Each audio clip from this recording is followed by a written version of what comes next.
We're back with another episode of the Lakers Fast Break podcast as we honor Kobe Bryant as the Lakers are right now, this very minute, unveiling a statue in his honor. It's Gerald Glassford. Thanks so much for joining us. Truly appreciate you doing so. Thank you again to everyone that participated and also watched and listened to our live coverage of the NBA trade deadline. Actually, our guest today, I would love to hear his thoughts on that here in a little bit too as well. But here today to go ahead and talk about the life and the memory of Kobe Bryant is a guy who we've had on before did an amazing job for his book. In fact, I'm going to go ahead and bring it up here in just a second here. Going to bring it up right here, right about now. Let's go ahead and do that right now for you. It is, of course, What Kobe Left Behind, the Playbook from an Extraordinary Life, which you can get right now on Amazon. It is Eli Ihej. Eli, great to have you here. Truly cannot thank you enough for stopping by. Again, please, if you can support his work, it's truly an outstanding book, What Kobe Left Behind, the Playbook from an Extraordinary Life. Eli, great to have you here, my friend. You asked specifically to go ahead and have this show, and I was truly moved and inspired by it because of the fact that they are honoring it, his great accomplishment, his great life, as far as it's concerned. And Ethan, if we do get shots of it, yes, I will show it on screen as soon as I get wind of it on Twitter. I am looking out for it. We cannot stream the unveiling due to copyright concerns, so apologize for that. But Eli, let me hear your thoughts as far as what this day means to you. Yeah, it means a lot. Been looking forward to this day since the day he retired, and it's such a bittersweet moment that he won't be here to join it with us. But it's his legacy that really is the most special right now, because this is really a symbol of everything he's done, not only for the city of LA, but for sports and for just humanity in general. And so when I first heard that they were finally going to make this unveiling happen, super excited, and we're all super curious on what it's going to look like too, right? Because from my understanding, he was involved in the design of his statue before he died, and now it's another 4 years later. So who knows how much that's changed based on the fact of his death and his thought and Gigi being passing away as well. So everybody's very curious, as am I, as to what we've got, what's going to show up, and how it will reveal and pay homage to his legacy. Absolutely, because of what he did in his life, and you touched on it so much throughout the book. Again, What Kobe Left Behind, the Playbook from an Extraordinary Life. It's available right now on Amazon. And you talked the last time you were here on the show about just the inspiration he gave you in creating the book and what he's left as far as to millions of people out there in regards to everything that he's done over the course of his life. Yeah, it's been just such a huge impact he's had on myself, on people I know, and on humanity as a whole. And that's what led me to write that book, is just developing that deep understanding of Kobe Bryant being more than just a basketball player, more than just an incredible athlete, but a truly transformational person and role model that can impact people no matter what their walk of life is, whether they even care about basketball or not. It doesn't matter, because he learned such a essential set of skills that allowed him to become not only victorious, but also to touch people around the world. And that's what my book's all about. And it's just really amazing to get the feedback from people who have read it, who are like, wow, I don't even like basketball, but I was in love with their book because it showed me a side of Kobe that I didn't even know existed, and allowed me to connect with them in a deeper way than just what happened on the basketball court. So it's great to be a part. It's great. I'm really happy to have written it, and to see this unveiling now. It's just perfect. It would be awesome. Again, it is only going to be shown on Spectrum Sports. So if you have Spectrum Sports, it is going to be showed there. Here along with us. We truly are going to go ahead and show any pictures or photos on Twitter. I can go ahead and reproduce that on screen. But yes, unfortunately, I due to copyright laws, I'm not going to be able to go ahead and show the actual live stream on that. But Eli, let me go ahead and ask you this: when it comes down to it, you were motivated after the terrible and horrific and tragic helicopter crash that killed Kobe Bryant back 4 years ago. My God, it's time. Where's the time gone? Uh, but you were inspired by that to write the book. But it's not just about his death that inspired you. It's about his life and the values and the things that he took hold of himself that taught everyone out there to go ahead and live life to the fullest. Yeah, that's what it's all about. It really comes down to just, for me, that moment of his death, for almost more than 4 years ago now, uh, really experiencing the outpouring of shock and grief and sadness that was really on a global level to a point where I've never experienced before. But at the same time, being a long time, lifelong Lakers and Kobe fan, it raised my consciousness to a new level, that it wasn't just about a basketball player dying. It was about an icon and a true game changer in and outside of sports. And that's what led me to go on this journey that I went on for a couple of years to really understand, okay, what are the secrets that he discovered, that he employed in his daily life on and off the basketball court to become larger than life. And then I learned, I did so much deep research, learned about all of the different habits that he formed, all the little life hacks that he developed, and the little mental techniques that allowed him to overcome challenges that many people, no one has overcome, no one alive anyway, and really transcend what it meant to be, a role model, because we got to see him, you know, uh, overcome adversity like live, whether it was on the basketball court in a tough game, or whether it was in his life where he made mistakes and had to atone for them and had to try and find a way to become better. His almost his entire adult life was played before our eyes on a public stage, and we saw how he became great, but we didn't know that the actual details of what the tools, techniques that he developed. And so that's what I did: deep research, uh, pouring through thousands of pages of news articles and materials, talking to experts, talking to people who knew him, and understanding some of the deeper insights that allowed him to be like, hey, what I'm doing, anybody else can do. All you have to do is figure out what are the techniques, and that's what I put together. The thing that amazes me, though, Eli, because they've built an actual structure, an actual, as you can see there on the screen, as being showcased by Jovan Muha of The Athletic. There's actually, if you've been there, I was there about a little over a month ago, and you see there, it's right near where the Lakers team store is, or I'm sorry, the crypt team store is, because you can't say the Lakers team store. It depends on the day. If it's a Clippers home game, it's a Clippers team store. If it's a Kings home day, it's the Kings team store. If it's the Lakers home day, it's I said this on the show before, that you can actually go there on the day where it's the Clippers, and you can see the Lakers jerseys are like stuffed in a corner in a closet, and they have like partially sticking out and stuff, so they switch and alternate. It's kind of funny, but the statues of all the Lakers, they're right there, from Chick Hearn, Kareem, Shaq, and now Kobe will be there.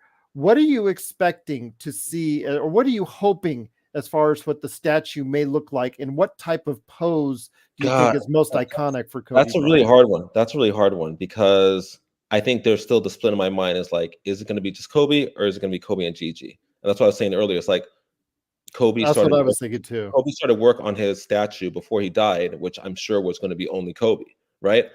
But now with Gigi's death, and they're two being like, their deep connection that everybody's now aware of, and obviously Vanessa being obviously involved in the process as well. There's some thought that Gigi could also be part of the statue, which would be great as well. So I think it's really a matter of how they do it. Is he? My guess is he probably won't be dunking, because we already have Shaq dunking as a statue. Yeah, Maybe, he's actually tearing down the rim, so yeah, to speak. exactly. So my guess is probably maybe a jump shot, fade away jump shot. Maybe if they put his daughter in there, maybe she's doing it next to him or something. Um, it's really hard, or I guess it's probably gonna action shot, which is a fadeaway, or it's maybe just him like standing regally with his daughter next to him. What would be my two guesses. Once again, it is the Lakers Fast Break. It is Eli Ihej. Please go ahead. Please grab his book, and I'm going to show it later on. Again, the actual page you can get on Amazon. What Kobe Left Behind, the playbook from an extraordinary life. He was inspired not only by the death, but by the life of Kobe Bryant. And if you get a chance to read this book from cover to cover like I did, you will be rewarded with one of the best reads at least I've had in quite some time.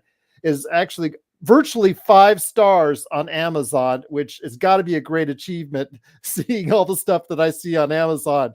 So right now, like I said, they're going through the process and the ceremony now in that covered area for the statue that they've dedicated. It's a very private ceremony. I know we tried to actually get access to it. I know Joe Sorrell tried to actually get into the building to get to it. As far as the concern, was told in advance that it would only be available for private audience for a selected few. So hopefully we will be able to go ahead and show some live coverage next time we're there. But again, Eli, I know that you're listening as far as the Spectrum feed is concerned, but give us your thoughts and emotions on this day honoring Kobe Bryant. Yeah, I mean, it's really let's see. It's really just can you still hear me? Yes, Okay, absolutely. great. You're good. Yeah, You're all good. I think it really comes down to yeah, it is almost at the level of his funeral, where if you were there in person, then you felt like you had the best seat of the house no matter where you were, because of just the emotion and the everything that was happening in that time.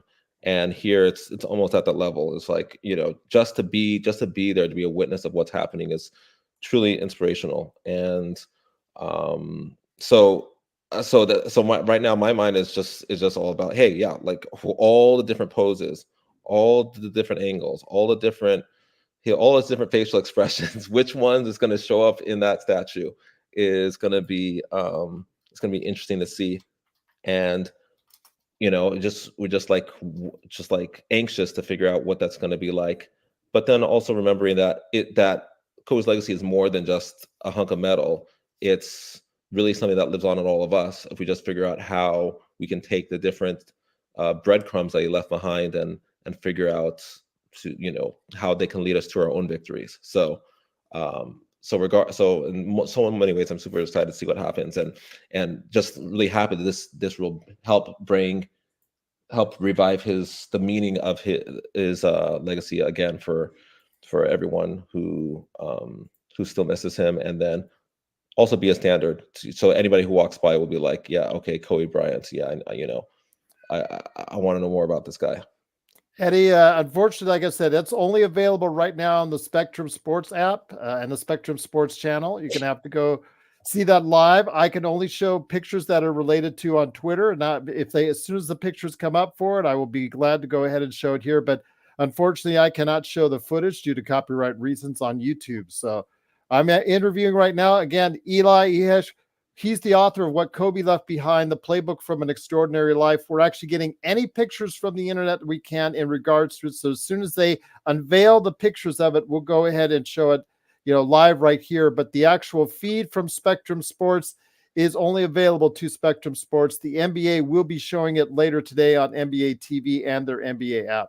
I do want to ask you, though, Eli, when it comes right down to it. And please, folks, everyone out there, share your thoughts in the comments. What kind of pose do you think Kobe Bryant, or do you think Kobe and Gigi should be together in there? So yeah, if you can, please let us know what kind of pose you would like to see Kobe being honored by. So it is a special day indeed, my friend. And I know on the heels of what the Lakers did or did not do today, which has been a source of much conversation here in the past couple hours in regards to the trade deadline.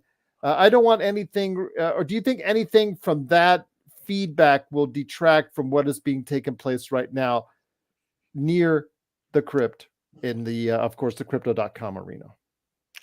I don't think it's going to take away from it.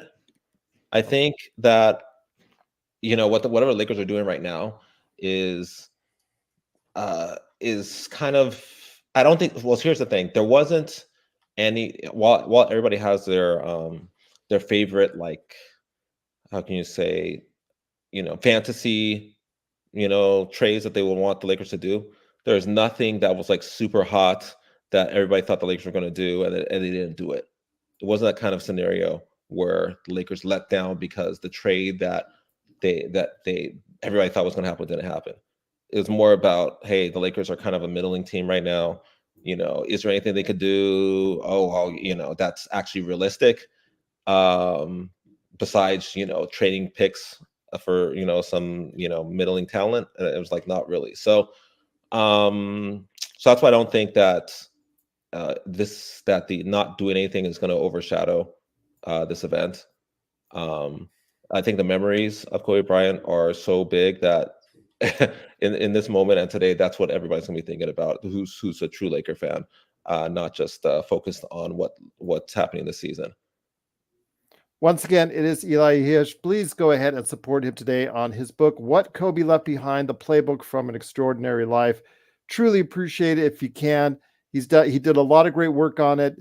But again, to me, what came out, Eli, in this book the most was the inspiration that you found, not just from what we saw later in his career, but over the course of his career at different points in time during his career. A lot of it was refresher, but there were some things in that book, as I noted to you in our previous conversation, that even I didn't know about Kobe Bryant, as someone who has followed Kobe Bryant from, Marion High School all the way lower Marion High School to obviously where he ended up with the Lakers and beyond.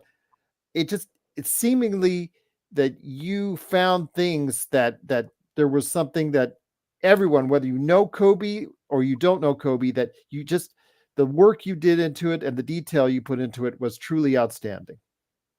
Well, I really appreciate that. And it really comes down to most of the stuff that it's in that book is things, even being a lifelong Laker fan, things that I didn't know either.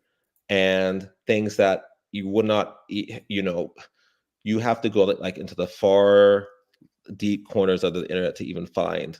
Like, for example, one of the stories that I found was related to Sharif O'Neal, Shaq's son, and Kobe Bryant's relationship with him, and how they had this ongoing text conversation after Sharif was diagnosed with that heart disorder and had to have surgery. And somehow I found in some, because Sharif had posted screenshots of the conversation he had with Kobe over the months as he was recovering from that.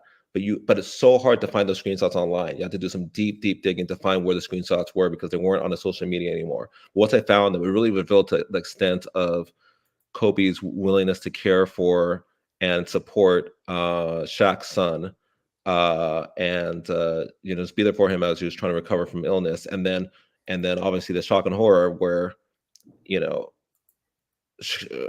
Kobe, the helicopter accident happens, and Sharif didn't even realize that he was probably the last person that Kobe texted before he died.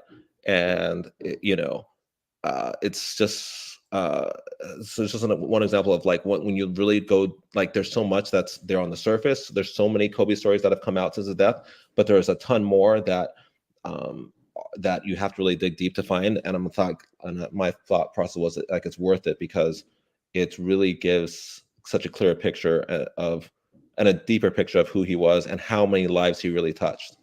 And going back to the whole Shaq thing, the way that they reconciled their relationship has been such a huge example that I think you'll find it hard pressed to find another example of a feud turning into brotherly love in all of the entertainment industry.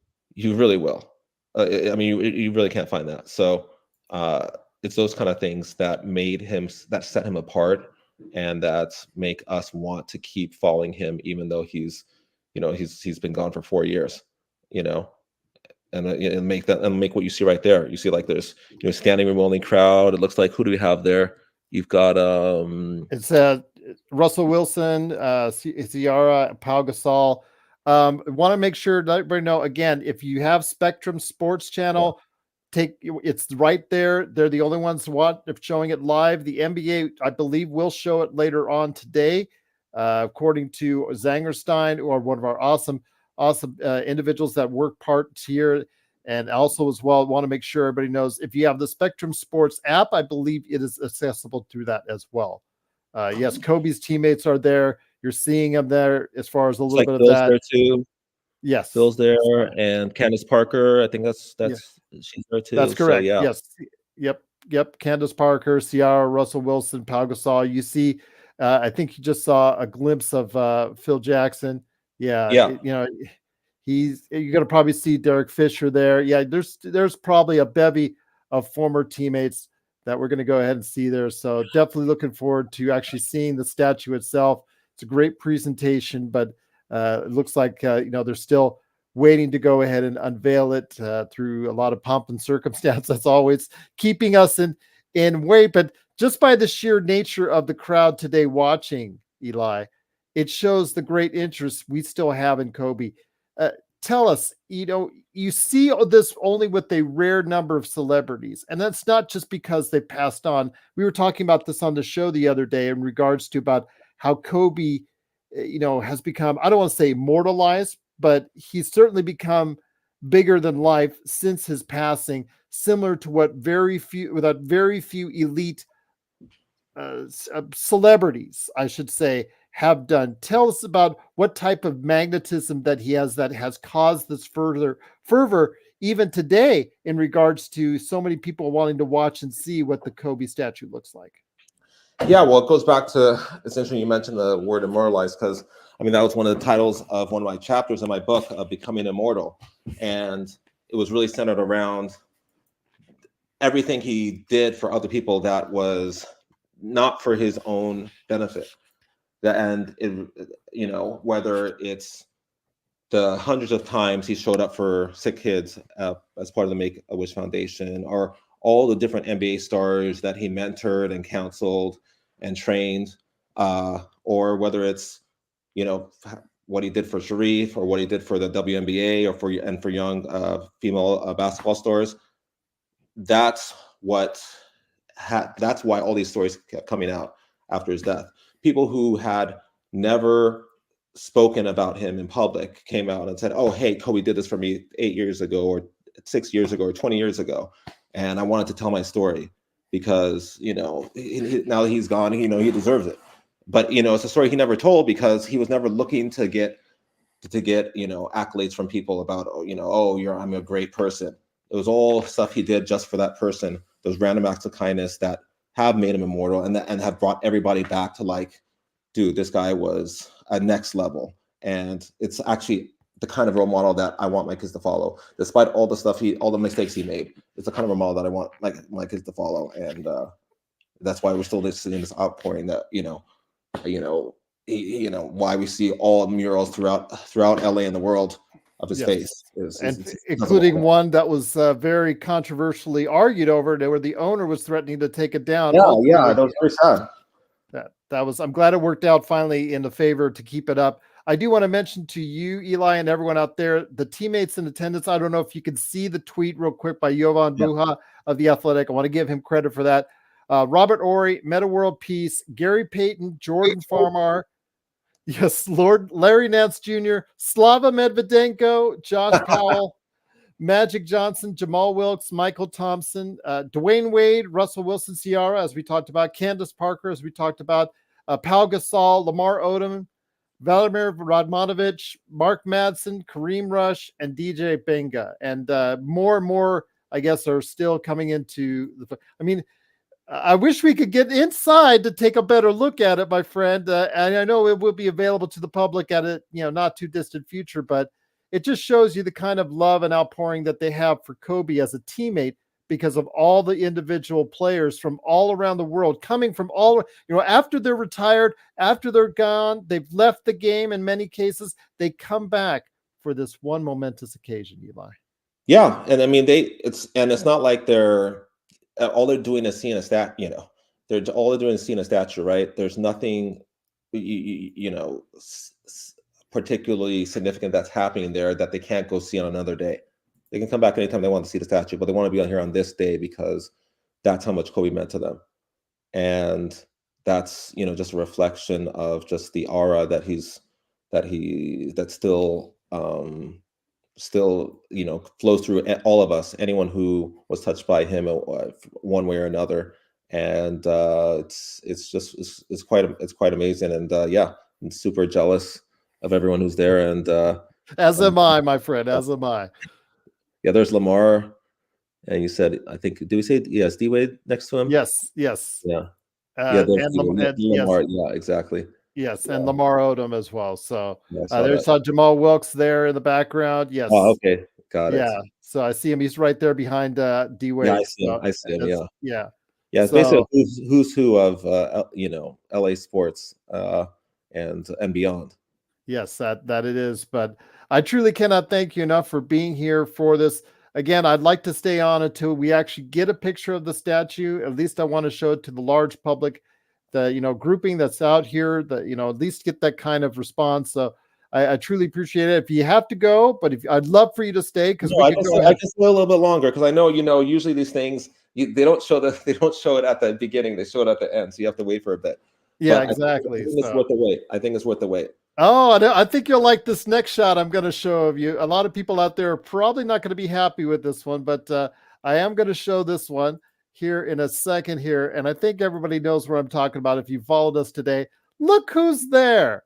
Look who's there now. It's Magic Johnson and Rob Pelinka. Wait, I thought he had more important things to do today. I guess not. Apparently.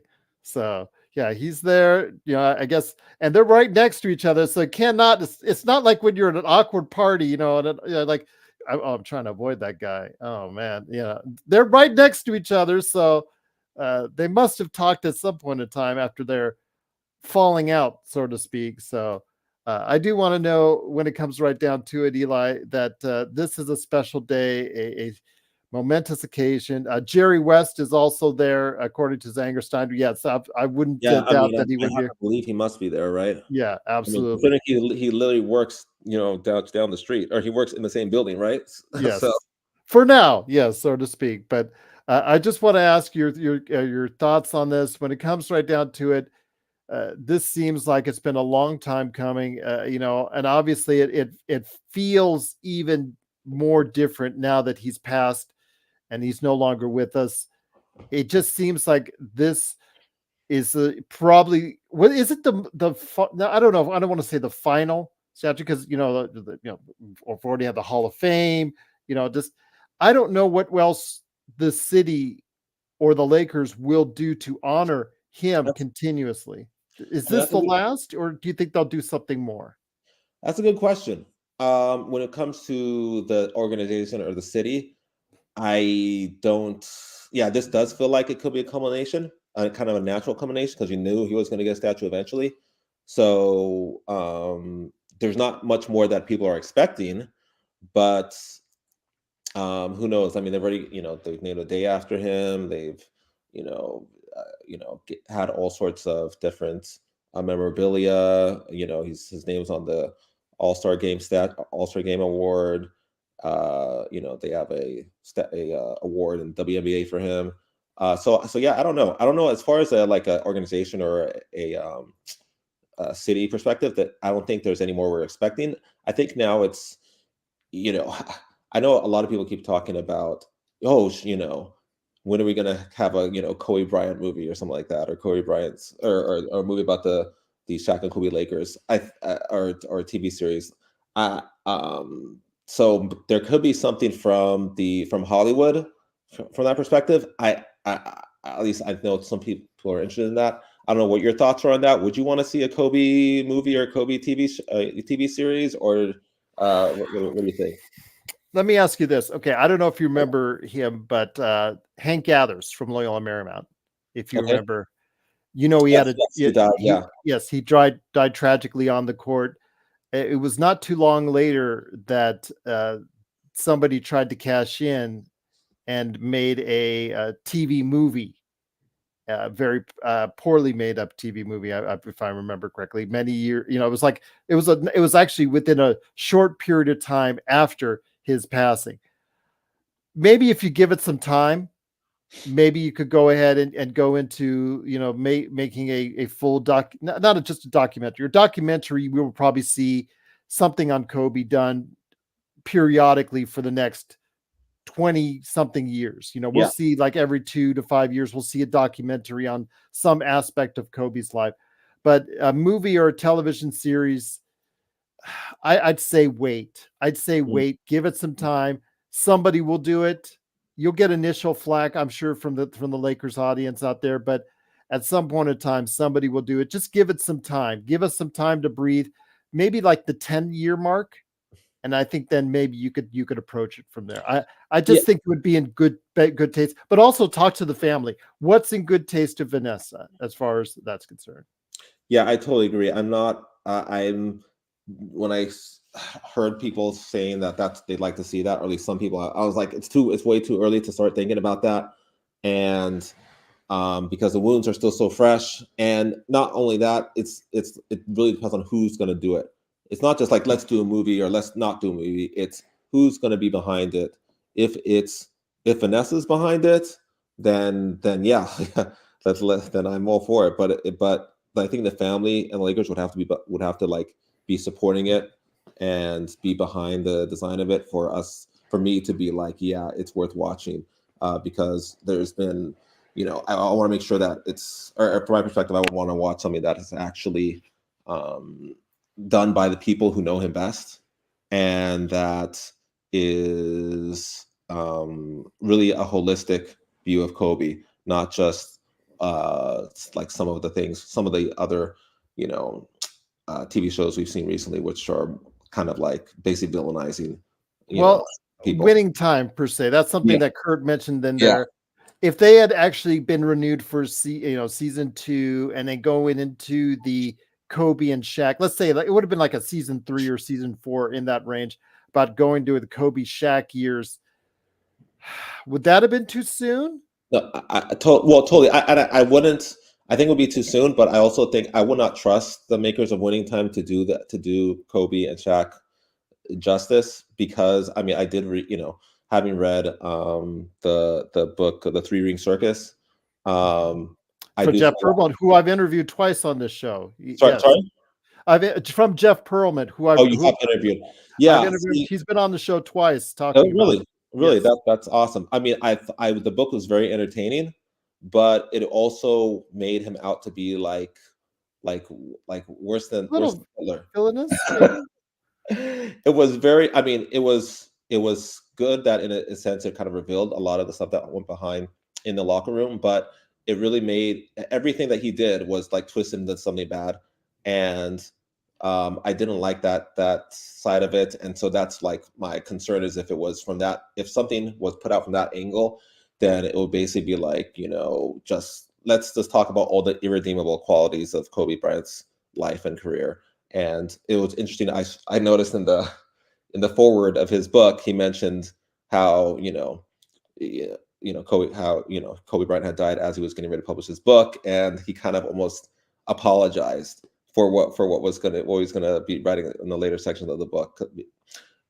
So because I think there's value into talking about the darkness, but there's also the light too, and you have to show both sides to to really show who Kobe Bryant was, and why he's still so important so many years later.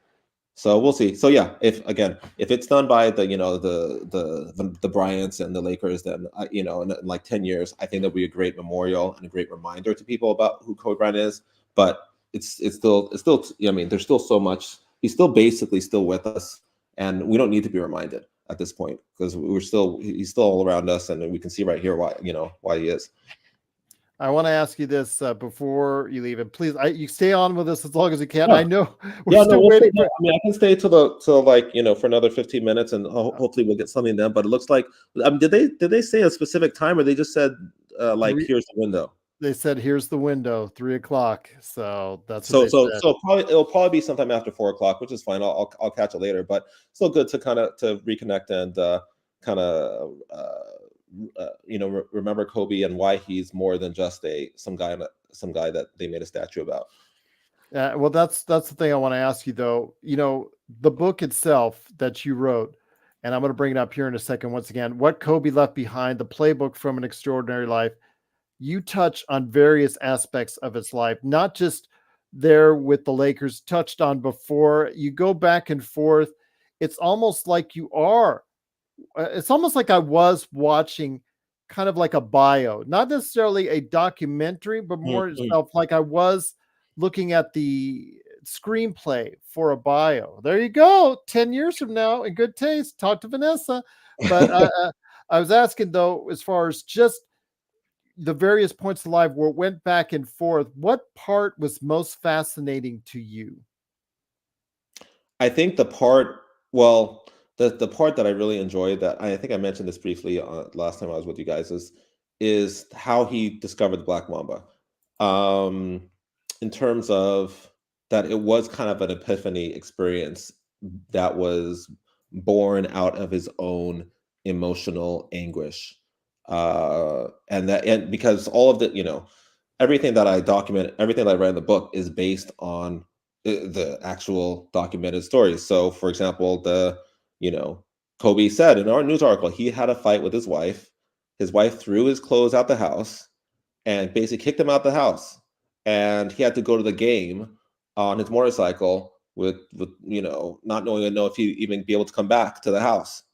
And that game, which everybody could have watched on TV, he totally sucked at the first half of the game, and then he destroyed the team. He destroyed the Magic in the second half, and it's like, but no one knew why. No one knew what was the switch that had him flipped, and it was the Mamba switch, where he basically told himself, "Hey, look, I can't control what's happening in my personal life, but I can control what's happening on the court. And so I'm going to put all my energy, all the frustration, all the anguish, all of this emotional energy, and I'm going to channel it into destroying this team and being a complete menace in every way possible to whoever stands in my way on the basketball court. That's, I'll focus what I can control, and then that will give more, that will bring my life new meaning. And I think it's a lesson to all of us. Is like, we could we could be so nervous and we could hyperventilate over all the things we can't control, or we could focus on the things we can control and give that all of our energy and talent into there, and see how much we can change just by focusing on the things we can control, and use our channel our mindset into that. And it was just fascinating to like discover how that happens, and then how he connected that with the concept of the Black Mamba. It kind of goes to another level of what we can all do to be our best selves and to really overcome tough situations. Do you have a favorite game as far as it's concerned? Because I know we didn't talk about that before. I mean, obviously everybody points to the 81, but there's people I talked to over the years that 81 is not necessarily their favorite game that they've played. No, I mean, so the 62 and 3/4 would have to be it. Now, granted, I didn't. Now, the game that I went to, I think I mentioned when we talked previously, I went to his last game where he scored 60. So in terms of being at a game in person, that was phenomenal. That was the best game I've been to in my life, where he scored 60 in his final game. So I would say that. But in terms of just like raw, like jaw-dropping amazingness, the 62 and 3/4 against Dallas was beyond belief, because he like every move, he had every move in the book, and it was but then they made him, and then the story behind it is what makes it even more crazy. And that's another thing I mentioned in the book, is that who was it? Brian Shaw. I think he, in a few months ago, or no, a couple years ago, he mentioned that in the at the end of the third quarter of that game, he had just scored 62 points. The crowd was going wild, and Shaw's like, "Okay, do you want to go back in the game, add some more points, go get to 70?" And then Kobe told him, no, I'll get it next time. And Shaw was like shocked. It's like, what? Next time, what? You can make history right now. What's wrong with you? Go out and score some more points. Like Kobe was like, no, I'll get it next time. I'll get it when it really matters. And Brian Shaw could not understand why this greedy basketball player would not go back in the game and score more.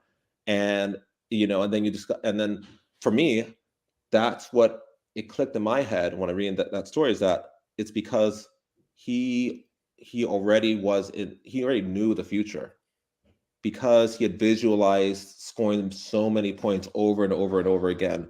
He said in one article, that most people imagine they'll score 40 or 50 or 60, but I imagine scoring 70, 80, 90, 100 points. I thought 100 points was possible. So he believed it was possible, and he played those scenarios in his head in all of his imaginary games and his, so for him, the idea that he's not going to do it today, it doesn't matter, because he knew that his abilities were at the level where he could do anything on any day. And so eventually it will come. And then a couple of months later, he didn't come. He scored 81. So those are the kind of stories that are like, the game is amazing, but then there's something that's more than the game that really makes it like like a cinematic experience.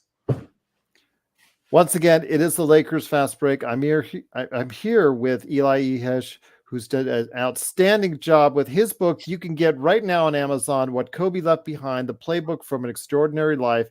You can get it today on Amazon. I'll make sure in the description I put, as far as that's concerned, where the link where you can go ahead and get it. So make sure that you go pick it up today, wherever you get your books, or Amazon.com. In fact, I'll have the link there for you. But also here today, good man indeed, it is Joe Soro. And Joe, glad to have you here along with Eli Ihej. I'll just tell you what, the list of stars, the list of former players, the list of celebrities there. Actually, I mentioned earlier, as far as some of the Jeannie Buss you see there now with Stu Lance. You see, of course, Derek Fisher, Kareem Abdul-Jabbar. Glad to see him up and about. Phil Jackson, there's Vanessa Bryant. We see all the love that's there for him. Your thoughts, my friend, on this momentous occasion for Kobe Bryant?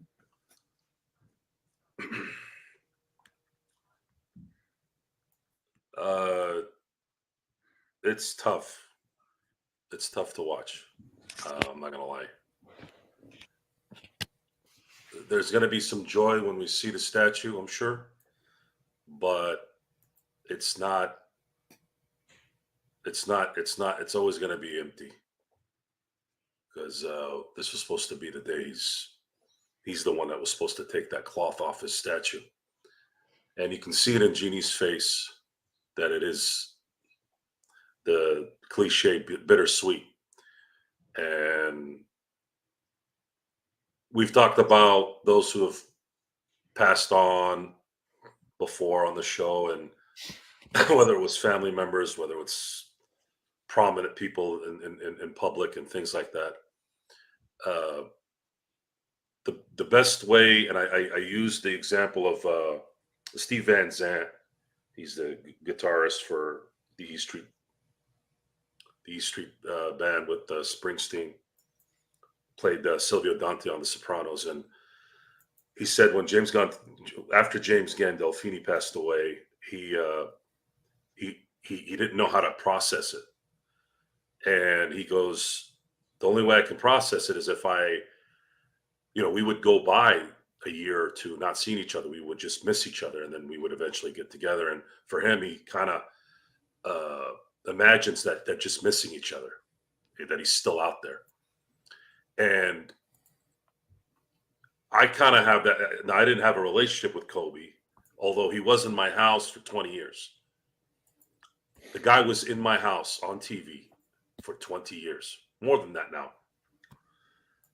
And so he played a big part in my life, our lives, in that he was there to put on a show. And he really was trying to put on a show for all of us. And that was part of the charm, was part of the celebrity, was part of the image that he portrayed. So when I don't see things in terms of his memory being when I don't see memorandums type things, I just see videos like right before the show started. It was him doing an interview about his career and with Shaq and the last game he played in. It somewhat gives me that feeling that he's still here. So I try to, and that's whether it's Kobe, whether it's a family member, try to just help myself get out of that mindset of depression by imagining that they're still here. And Kobe's one of the few people that can do that because there is so much footage of him. You don't have footage regularly of family members like that or people that were friends. So I'm looking at Vanessa right now. It's tragic. Being a father of girls is very, very, very difficult when you're not there because you're the protector. You're the protector until the man that comes in their life comes in and then says, I got this. And the fact that none of them are going to have that chance to do that is the stuff I think about. That's where the depression really starts to sink in. And from a selfish standpoint, from a sports standpoint, from a viewership standpoint, I don't think people really understand what was about to happen. Kobe Bryant sold out in WNBA sweater. I think it was in 13 minutes. He just wore it at the Laker game. That's all he did. He didn't even promote it. And the fact that 3 months earlier, my buddy Edie and I were talking about this because he's a fanatic Kobe guy. I love Kobe, but I wouldn't call myself a fanatic. I just love the fact that he was a Laker, but he's a fanatic. He loves Kobe. We were like, hey, man, we're going to be watching the because Gianna just committed to UConn. And he's, man, we're going to be watching the WNBA draft. You're going to be watching Gianna. The WNBA is going to change, man. We're going to be watching this. She's going to be the Tiger Woods of the WNBA. And Kobe's going to be the machine that everyone loved, and he was in support and all this. And I'm sitting there, like a couple weeks after he passed away. I'm like, just it's hard. It's hard not to think of those things because how the guy was going to do stuff we can't even comprehend yet, and we're never going to know what he was going to do. The guy won an Oscar 17 months after retirement. Who does that? Oh, you know what? I won 5 championships. I killed it in the league. I'm going to go win an Oscar. So his legacy is one of James Dean, Marilyn Monroe. And I say those two in a lot of ways because you can put Elvis in there because we didn't get enough. But I think he's above those three. He's above those three because if of the times, of the ability to go global, all those things, I think that I wasn't around for when James Dean died or Marilyn Monroe or Elvis, but I was around for MJ, Michael Jackson. I was here for Whitney Houston. I was here for Prince. I wasn't here for Lennon. But I really, really, really felt like the world stopped when Kobe died. And I never felt that with any celebrity ever. Ever. The world stopped. I can't say Muhammad Ali because Muhammad Ali somewhat lived a full life. Yep. I can't really say that the world stopped because that was an inevitability, and the fact that we all wish he could have lived longer, but he still lived long. But Kobe stopped the planet. And it's not because I'm a Laker fan.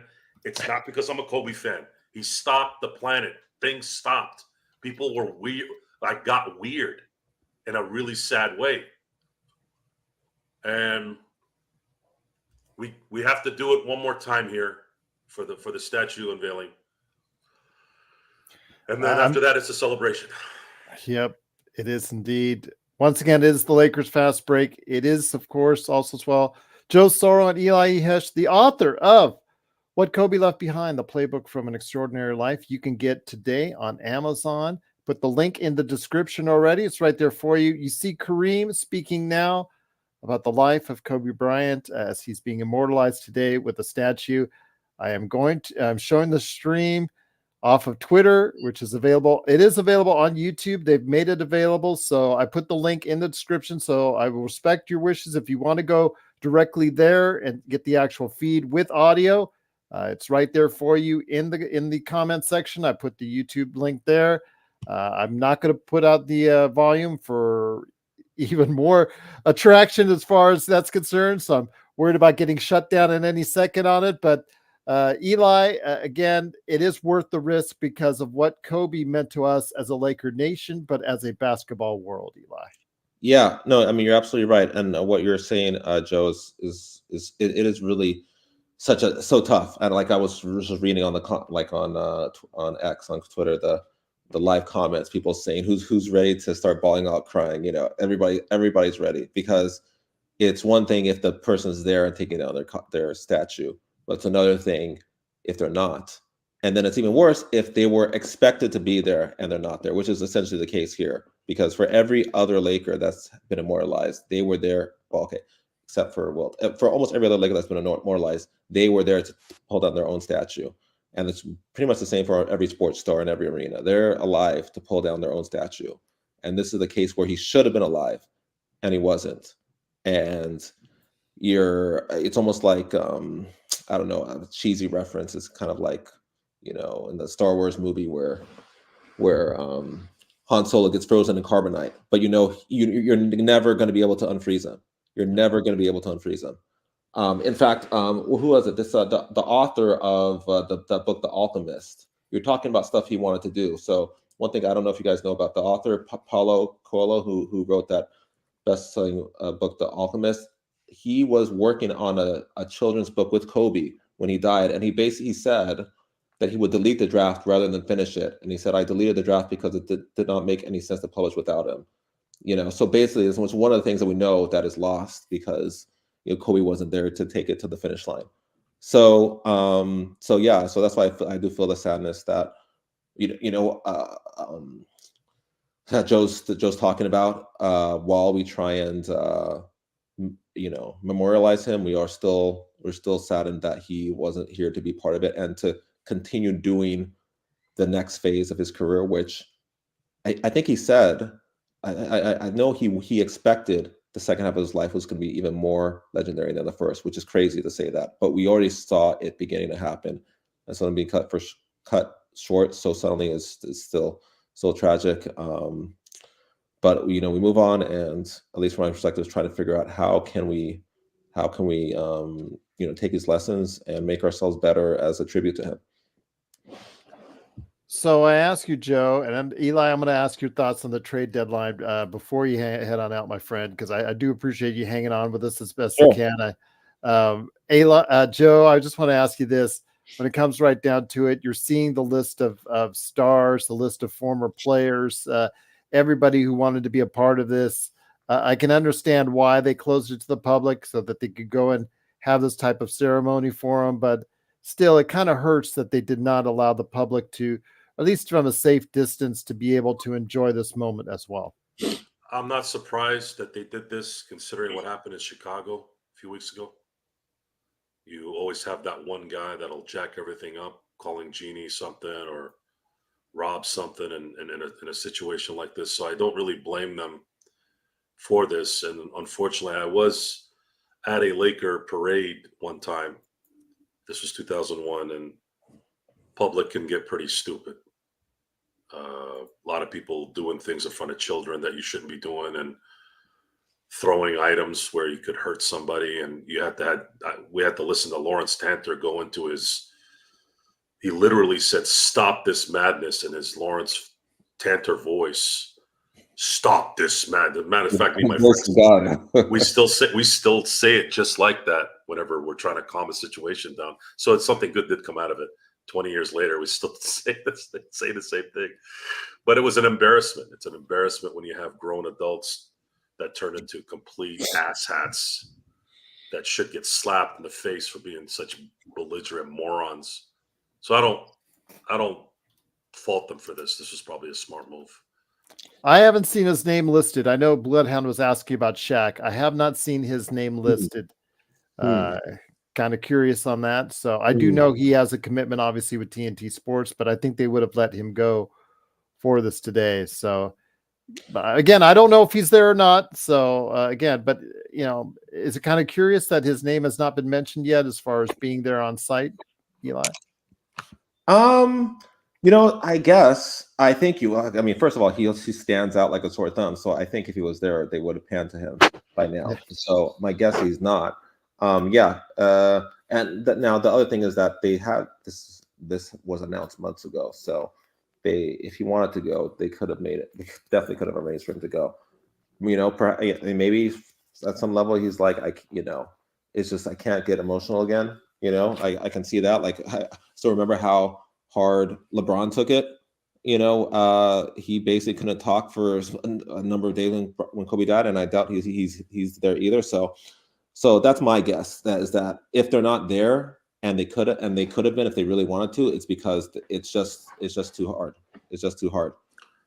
I saw Shaq cry twice in my life. Mm-hmm. One was right after Kobe jumped into his arms after the 2000 title, and the other when he was on a panel with Jerry West, Rick Fox, and that Charles Barkley, that whole TNT crew. Yeah. I don't know what it is. I'm telling you guys, there's something with Kobe. Kobe did something, and the reason why Shaq cried the first time was obviously there was a sense of relief. That's usually where that comes from. Is relief sometimes will come out in tears, right? The other was regret. He had a lot of regret. Because I think Shaq, deep down, being a good man that he is, knew he screwed up with Kobe. He knew Kobe was a good dude and he didn't do him right. No one cries like that who doesn't cry unless there's something really bad that they made a mistake. And then I hate to bring in, more, watery eyes here, but it reminded me of my dad after my mom passed away. My dad had regret for 15 years until he passed away. He had regret. And we kind of sit back and we're like, well, what did you regret? But it's nothing you can fix. It's in his own mind. It's the regret of not being able to maybe give what you thought you wanted to give or could have given, or maybe you had bad dialogue or bad communication that you'll never ever really be able to connect back into. So if there's a silver lining here, if there's something we could teach anyone, it's very important to not have regret in life, especially when it comes to people, because it is just like this, guys. We had a helicopter that just crashed in San Diego. These are military people, right? This is supposed to be the greatest country with technology and being able to navigate through things. It doesn't freaking matter, guys. It doesn't matter. Chance, luck, bull crap, whatever it is. You just don't know when the light goes out. You just don't know. Could happen in any different. You can be as careful as you want. Doesn't matter. So yeah, it's I don't pay attention to the who's here, who's there. I think we fall in line there with the whole celebrity type thing. Just because this guy's a celebrity, he knows you, doesn't mean you're out there hanging out, drinking beer every weekend with him. These guys were colleagues. These guys are acquaintances to some degree. They're not gonna be hanging out with each other every day.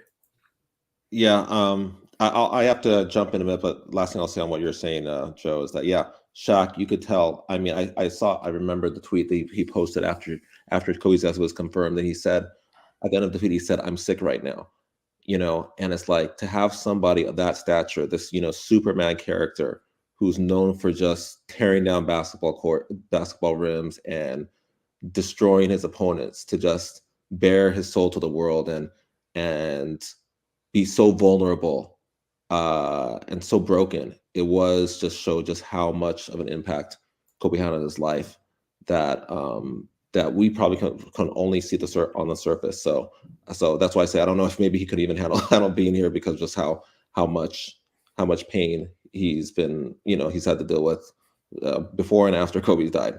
Yeah, other than that, yeah, really appreciate you guys having me back on, and yeah, hopefully we'll get to see the unveiling soon, and talk more about Kobe and the Lakers really soon.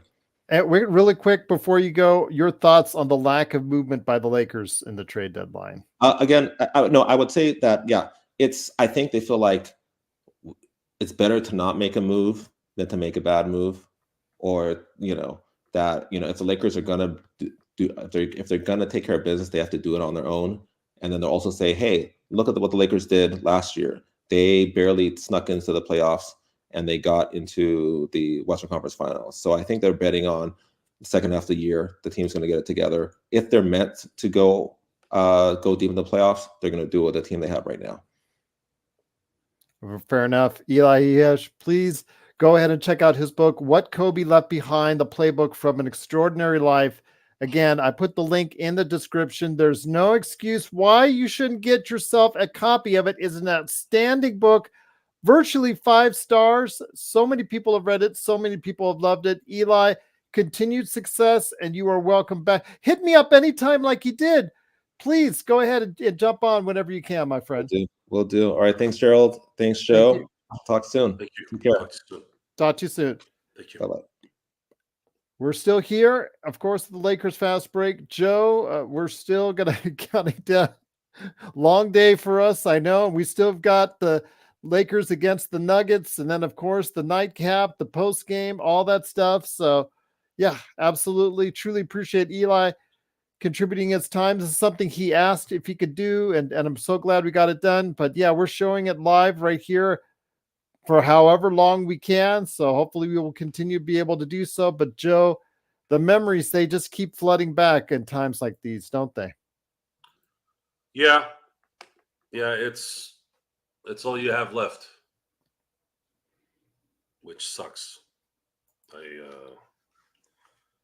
don't like thinking about the past, except in phases of things every now and then. But at this point, there's nothing else to do. The only thing you can talk about is what used to be.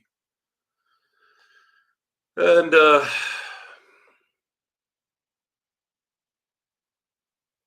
I don't know. Sucks.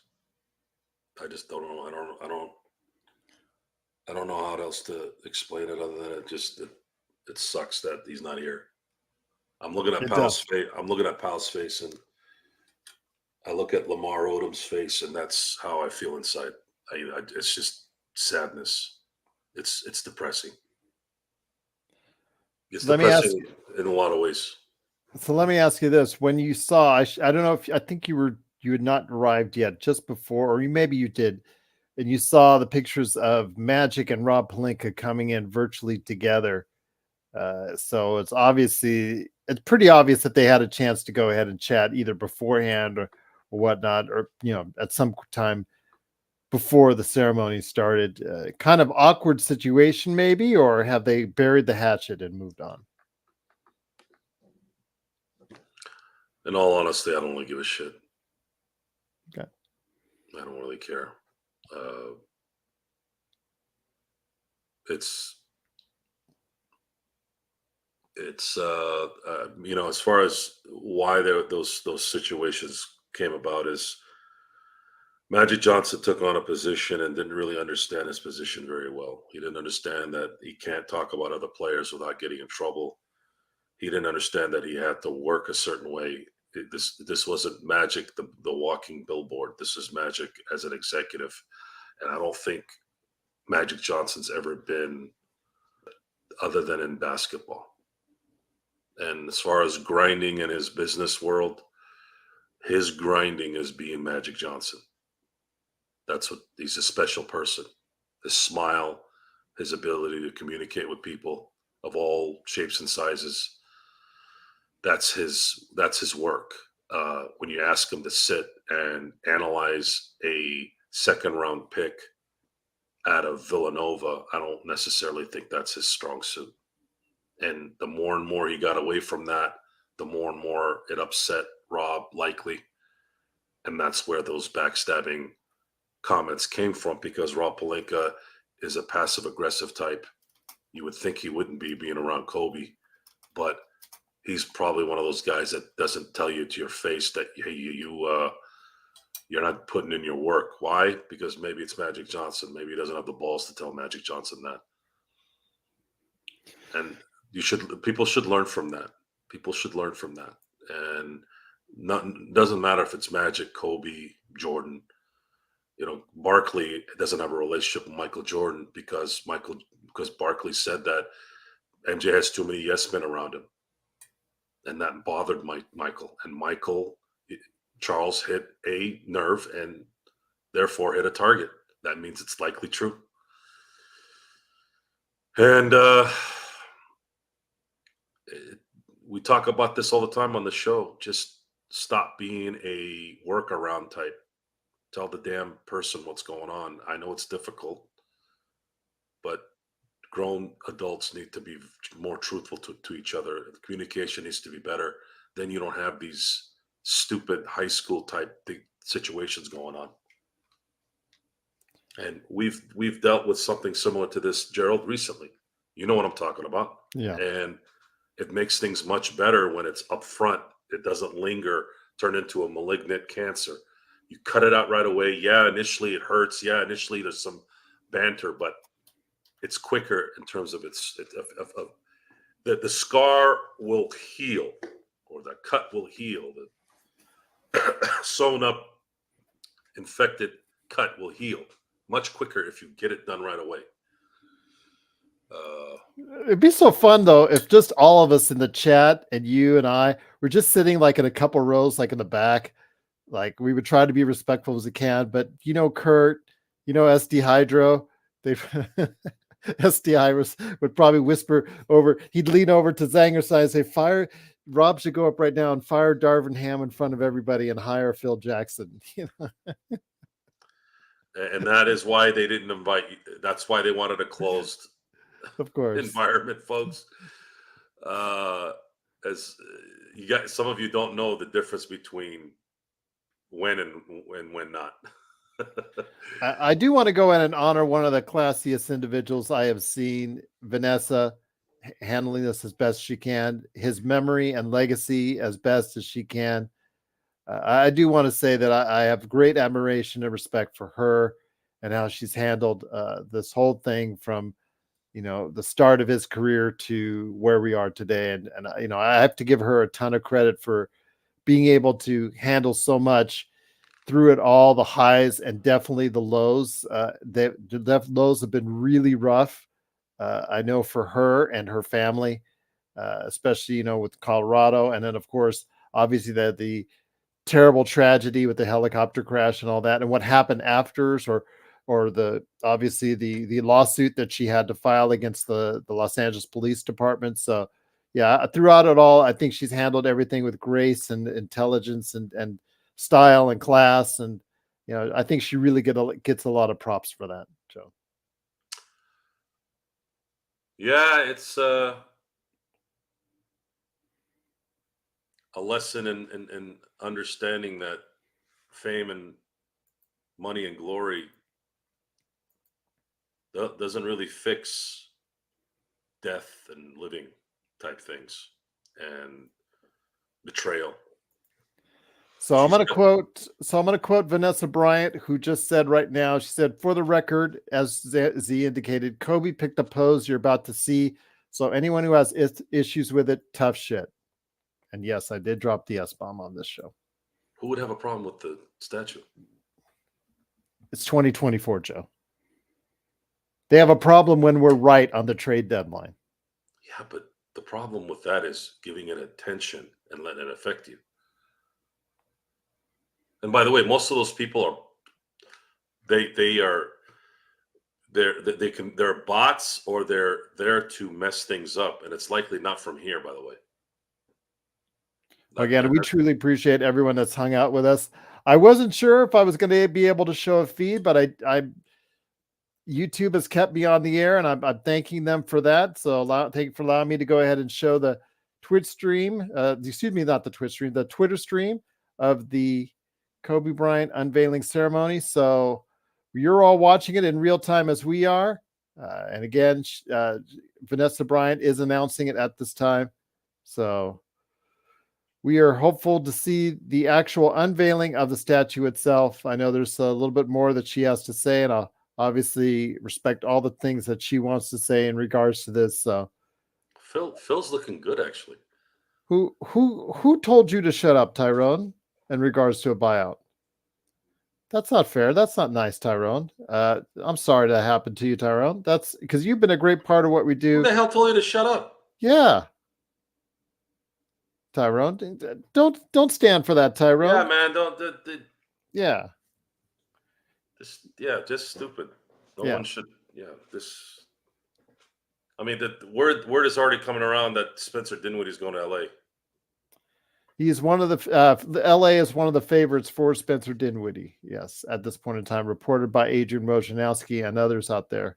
So yeah, Tyrone, you're good with us, and we appreciate everything that you do. We may not always agree on opinions, but we would definitely respect yours. And thank you so much. And there it is.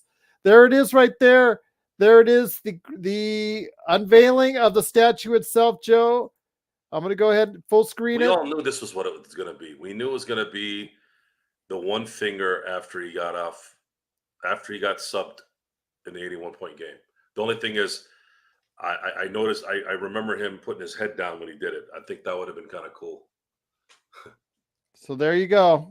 There is the statue that will stand outside the crypto.com arena. Once they take all this down, and you'll be able to go ahead and see it yourself in person. Definitely looking forward to next time I'm getting in SoCal, be able to do that. There's Phil Handy. There's Austin Reeves. I like it, Joe. What are your thoughts on it, my friend? So it's 8 in the front, 24 in the back. Was it 24 in the back? I did catch that. I'm gonna take a guess. It is.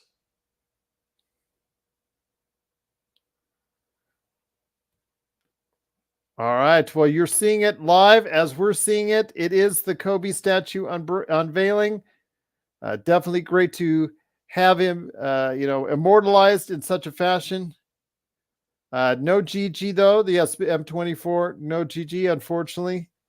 I think that would have been a nice touch personally as well, but I can understand why they didn't do it. But yeah, definitely pays respect to the man and his great achievements as a Los Angeles Lakers. So there you go, Joe. There you go. That's it. The feed is done. I'm just glad for the opportunity to go ahead and showcase it with you, my friend. We still have got a lot of work left to go for tonight, including our pregame. Also, as well, during the game, which I'm going to have to ask you and Stone to be a part of because I'm going to be out and about, and then I'll be back for the post game, and then you and I with the Lakers nightcap, where we'll talk lack of trades and then the Super Bowl. I ask Chris Sardieri from Inside Sports Fantasy Football and the Domination Sports Nation to join us on your nightcap, if that's okay with you, my friend. Not at all. I don't mind at all. All right. So, any last thoughts before we head on out, my friend? No, it's all wrapped up here now. This is it. This was the last thing that the Lakers were going to do, and rest. Now he can rest easy, even more. Absolutely. Let me go ahead and I'll show it. So they set 3 statues. Well, I guess they had 3 designs for the statues. Is that correct? I believe that's correct. So yeah, and then he chose that one right there. So Kobe Bryant will have 3 statues outside. Oh, 3 statues. Okay, Alan. Okay. One number 24 and one with Gianna. Ah, okay. Well, there you go, Alan. So that all are taken care of. So those who wanted 24. I guess this doesn't end. So it doesn't end. Okay. Okay. But you don't know if it's true. So I'm sure it's on TV right now. They're saying it on Sportsnet. So there will be 3. Lakers unveil Kobe statue. Plan is to reveal 2 more statues to honor Kobe and Gianna. Oh, there you go, Alan. Good call. So I'll post that right there. So this will be one of three, Joe. 3 times we're doing, because I asked Eli, I said, this is the last time we're going to be able to honor Kobe in something like this, because, retired jersey, already, Hall of Fame. I'm going to take a guess. I'm going to take a guess in that the 24 will be him popping his collar, popping his jersey. Okay. That's my guess. All right. So this will be number 1 of 3. I wish they would have done all 3 at once, but obviously they can't. It's in one space. So we'll see where they go ahead and put those in and around the crypto.com arena. And the statue also have all the names of his kids on them. That's great. Obviously, a great way to, memorialize and definitely out of respect to Kobe and his family on that. So, all right, there you have it. There it is. So the pose from 2006. Is that correct, Joe? Correct. There Well, his head's up on this one. If the pose was to match him coming off the court after 81, it would have been him with his head down. Thank you, R. Bruin 10, for being a part of it. Absolutely. Thank you, everyone, for being part of our show today. Just again, Eli reached out to me and said, "Hey, can we do a Kobe, podcast on this, unveiling?" And I was like, "Okay, sure." And then I know a lot of people came on early, and as far as asking for the stream, there was no stream available early on, and then the Lakers made it available about 15, 20 minutes in, and I thought I'd just go ahead and show it off the Twitter feed. So looks like they allowed me to do so. So I'm very grateful to the Los Angeles Lakers and Twitter and YouTube and all that for allowing me to go ahead and showcase that. So, Joe, tonight our attention turns towards the Nuggets. I know you're not usually here on pregame, so any thoughts? You think the Lakers on a night like tonight, they can go ahead and get the victory tonight? No comment. I set you up for the kill on that one. No comment. No comment. No, this team doesn't think that way, folks. On a day that Kobe gets immortalized, you don't think they'll be energized by that at all? The last time the Lakers played, if we want to look at it from a positive standpoint, the last time the Lakers played in the Mamba Blacks against Denver, Anthony Davis hit a game winner to win game 4. Was it There you game 4? go. No, game 2. Sorry. So game 2 in the Western Conference Finals in 2020. Well, I'm hoping all the fans will be able to get to check it out soon as they make it available to do so. I've been, like I said, I went around that area not too long ago. Just enjoyable to go and take pictures right around all the statues there, and I'm hoping I'll get the chance to do that as well. So, yes, Joe, you going soon to go ahead and check it out? What is this? I said, are you going to go check out the statue soon when you're able to? I know you're trying to do that to be there today. Yeah, I was going to be there today if it was open, but I'm going to probably say either next week or the week after that, because I will be in LA for business. There you go. Oh, sweet. Kobe Bryant. I'll take a picture and send it to you. Awesome. So Kobe Bryant is immortalized with his own statue. So definitely seeing what we can go ahead and share to you. Appreciate the time that you took with us in sharing. So please go ahead. We always stay close to Denver, but we always lose. But I think the starting lineup fits the size better. Yeah. And we'll see if we can actually get it done on a day that maybe we can feel inspired by the Black Mamba himself. We're wearing the Black Mamba jerseys tonight, Joe. So you never know. You never know. Feeling inspired at all? No. Okay. And on that note, it is again, the Kobe statue has been unveiled. I feel very blessed. I was able to show it live to our audience after all. So I cannot thank you enough for that. If you're watching this on a replay, truly appreciate you doing so. And please let us know your thoughts in the comments below. Would love to hear from you, or LakersFastBreak@yahoo.com. So we'll see you tonight, though, right around 6:30 for the Lakers pregame. Hopefully I can get someone on with me to talk about the lack of trades, the trade deadline for the Lakers, and set you up for tonight's game against the Denver Nuggets. So for Joe Sorrell and Eli Ihej, please go ahead and support his book. It's in the description below. Support it, like it. And Kobe will always remember you as one of the greatest of all time, as you are immortalized today right there with your own statue. Thanks for joining us. Truly appreciate it. And see you all in a couple hours. yes, see you in a couple hours. We'll be back for more right here at the Lakers Fast Break.